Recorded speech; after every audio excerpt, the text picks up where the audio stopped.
যেটা বলছিলাম,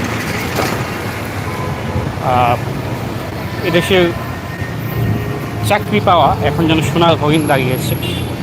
একটা সময় ছিল যখন এদেশে শিক্ষার হার কম ছিল, আর তখন যারাই পড়াশোনা করত তখন একটা সরকারি চাকরি পেতেন। সরকারি চাকরি পাওয়ার একটা সুবিধা হচ্ছে খুব সহজেই সেই চাকরি যায় না, আপনাকে শোকজ লেটার দেওয়া হয়, ওএসডি করা হয়। কিন্তু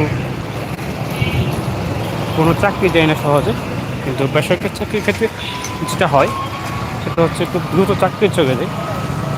আপনার আজকে সকালে প্রমোশন হলো, বিকেলে দেখা গেল আপনাকে টার্মিনেশন লেটার ধরিয়ে দিচ্ছে, বলছে যে আপনি আসতে হবে না। এটাই হচ্ছে সত্যি বেসরকারি চাকরি, সেজন্য সবাই সরকারি চাকরির পিছনে ছুটছে। কিন্তু সরকারি চাকরিও এক ধরনের হচ্ছে